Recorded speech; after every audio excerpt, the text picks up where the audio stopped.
নমস্কার, আমি প্রত্যয় নতুন ভিডিওতে আপনাদের সকলকে স্বাগত। এন.কে সলিল নামটা মনে আছে?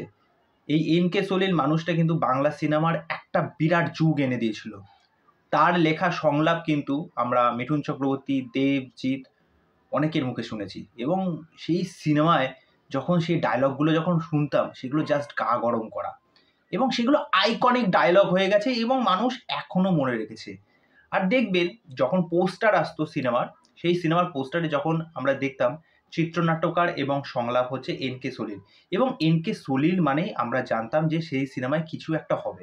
সাথে জিৎ গাঙ্গুলির মিউজিক, মানে তার গতকাল একটা ইন্টারভিউ দেখছিলাম, সেই ইন্টারভিউ থেকে দুর্দান্ত কতগুলো কথা উঠে আসলো যেগুলো আমরা কোনোদিন জানতামও না। বিরাট একটা বড় ইন্টারভিউ ছিল। তা প্রথমেই তিনি যে মানুষটার প্রশংসা করলেন সেটা হচ্ছে মিঠুন চক্রবর্তী। তা তিনি আকাশবাণীতে কাজ করতেন, তারপরে তিনি এই ফিল্ম লাইনে আসেন, আস্তে আস্তে ভেঙ্কটেশ ফিল্মসের সাথে যুক্ত হন। তার প্রথম ব্রেক থ্রু হচ্ছে মিঠুন চক্রবর্তীকে নিয়ে বারুদ, এমএলএ ফাটাকেষ্ট। তা এই সিনেমাগুলো কিন্তু এখনো আইকনিক, কেননা মিঠুন চক্রবর্তীর মুখ থেকে যে আমরা ডায়লগটা শুনতে পেয়েছিলাম সেটা কিন্তু শুধুমাত্র আমাদের বাংলায় না, ওভারঅল পুরো ওয়ার্ল্ডে সেটা চর্চা হয়েছিল যে মারবো এখানে, লাশ পড়বে শ্মশানে।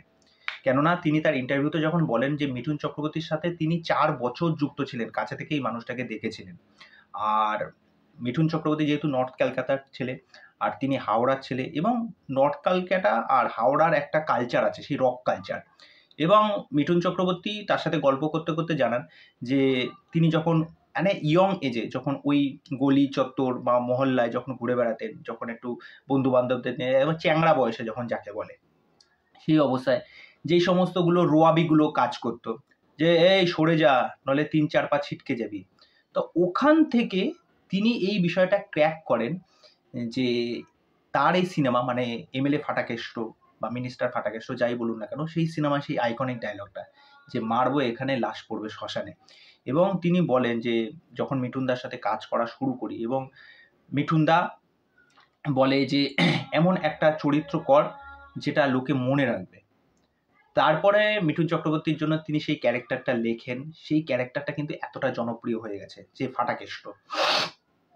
তা যাই হোক, তা আরও বলেন যে আমরা যখন শুটিং টুটিং করতাম মিঠুন চক্রবর্তী সেই সমস্ত যে হোটেলগুলো আছে, যে মসৌরিতে, দেরাদুনে, আমরা সেখানে যেতাম, থাকতাম। মিঠুন চক্রবর্তী নিজে হাতে আমাদেরকে রান্না করে খাওয়াতো।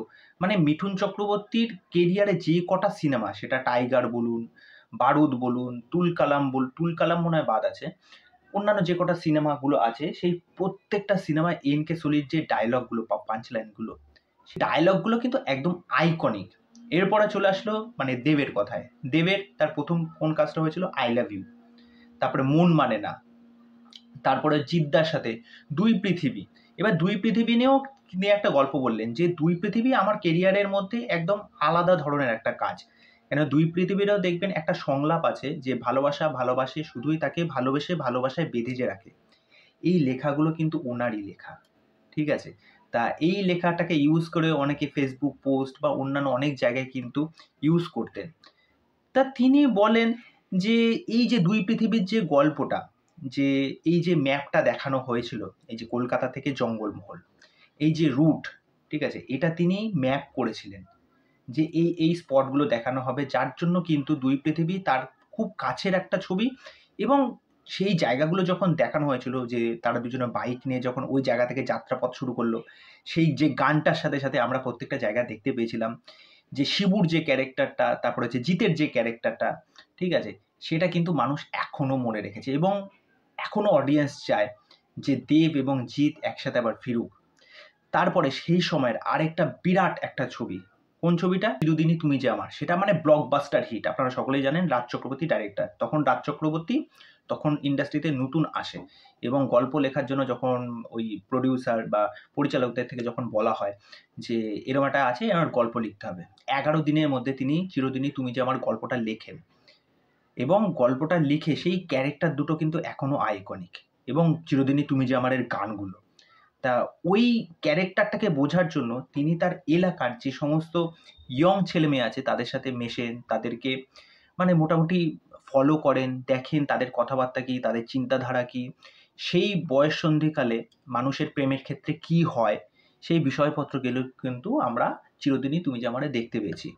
এবং তিনি বলেন যে সেই সময় কিন্তু মানুষদের অ্যাকচুয়ালি ডাকতে হতো না যে সিনেমায় আসুন, বা ওয়ান কাইন্ড অফ কোনো রকম প্রমোশন করতে হতো না। আজকে সিনেমার ক্ষেত্রে যেরকম প্রমোশন করতে হয়, সব জায়গায় মানে ইনস্টাগ্রাম বলুন বা ফেসবুক বলুন, সে কোনো জায়গায় কিন্তু প্রচার করতে হয়। তখন কিন্তু অতটা প্রচার মাধ্যম ছিল না, কিন্তু মানুষ দেখতে যেত। তখন একটা পোস্টারের একটা আলাদা মাহাত্ম্য ছিল। এবং এখনকার সময়ে দাঁড়িয়ে কি হয়, তিনি এটার নেগেটিভ সাইডও বলেন যে কোনো একটা সিনেমা বেরোনোর আগে মানুষ নিজের থেকে একটা প্রতিক্রিয়া দিয়ে দেয় যে না, এটা সেরকম ভালো লাগেনি বা সেরকম ইয়ে হয়নি, আপনারা না দেখলেও ভালো। মানে এটার ফলে কি হয়, একটা সিনেমার ক্ষেত্রে কিন্তু বিরাট একটা ক্ষতি হয়ে যায়। আরেকটাও বলেন যে এই যে আমাদের বাংলা ইন্ডাস্ট্রির ক্ষেত্রে তিনি বলেন যে তখনকার সময়ে দাঁড়িয়ে মানে একটার পর একটা কিন্তু হিট মানে দিয়েই যাচ্ছেন, ঠিক আছে? আর তখন ফরেন লোকেশনে শ্যুট হতো, তারপরে সিনেমার বাজেট যা ছিল সেখান থেকে দারুণ একটা রিকভারি আসতো। মানে তখন কি বলবো, মানে বাংলা সিনেমার মানে ভরপুর যাকে বলে অবস্থা। তা সেই জায়গায় দাঁড়িয়ে বাংলা ইন্ডাস্ট্রি তো ছোট হয়ে যাচ্ছে। তারপরে তোমাকে বড় চিন্তা ভাবনা করতে হবে। তুমি বড় চিন্তাভাবনা না করলে, বড় ধরনের কাজ না নিয়ে আসলে মানুষ কিন্তু সেই জায়গাগুলো নেবে না। এবার তিনি এই ব্যাপারটা বলেন যে আমি তো এই জায়গা থেকে শিক্ষা নিয়েছি, আমি এই সমস্ত কাজ শিখেছি। যখন আমি সেই কাজগুলো যখন আমি আমার সিনেমার ক্ষেত্রে অ্যাপ্লাই করতাম, তখন দেখলাম মানুষ সেইগুলোকে নিত না ঠিক মতো। তারপরে আমি যখন বুঝলাম যে দেখবেন সারাদিনের ক্লান্তির পর, মানুষ খাটাখাটনির পর একটা জায়গা ধার্য করে রাখে যে আমি এই সময়টা আমি সিনেমা দেখব, যে আমার একটা সিনেমার জন্য একটা আলাদা জায়গা আমার ফাঁকা থাকবে। তিনি তারপর মানুষের পালস বোঝা শুরু করলেন যে মানুষ অ্যাকচুয়ালি কী চায়, সেই বুঝেই কিন্তু তারপর তিনি একটার পর একটা সিনেমা নিয়ে আসলেন, তার লেখা নিয়ে আসলেন। যেটা আমরা দুই পৃথিবী বলি, আই লাভ ইউ বলি, চিরদিনই তুমি যে আমার বলি, চ্যালেঞ্জ বলি, আরও অনেক সিনেমা আছে প্রচুর। মানে এনকে সলিল বাংলা সিনেমার জন্য বিরাট বিরাট কাজ করে গেছে। মানে কালকে ইন্টারভিউটা শুনছিলাম তো, মানে দুর্দান্ত। তা আজকে এই মানুষটা দেখুন, মানে তাকে পাওয়াই যায় না, তার টিকির দেখা নেই। আজকে বাংলা সিনেমায় যে এরকম, যে আমরা যখন ওই ডায়লগগুলো শুনতাম, সেই পাঁচ লাইনগুলো, ঘাতক, জিতের যে ঘাতক সিনেমাটা বলুন, চ্যালেঞ্জ সিনেমা বলুন, মানে সেই ডায়লগগুলো কি ছিল একটা ভাবুন। তা এই মানুষটার সত্যিই বাংলা ইন্ডাস্ট্রির জন্য দরকার। আমি এটাই মনে করি, বাংলায় সেই সমস্ত দিন যদি ফেরাতে হয়, সেই সমস্ত কমার্শিয়াল সিনেমার মতো সেই ব্যাপারটাকে যদি আবার নিয়ে আসতে হয়, এই মানুষটাকে কিন্তু দরকার। তা এই বিষয়ে আপনাদের কি মতামত সেটা অবশ্যই আমাকে কমেন্ট করে জানাবেন। তো চলুন আজকের ভিডিও এই অবধি, পরবর্তী ভিডিওতে আবার দেখা হবে। আর চ্যানেলটাকে সাবস্ক্রাইব করে দেবেন, সাথে থাকবেন, পাশে থাকবেন। নমস্কার।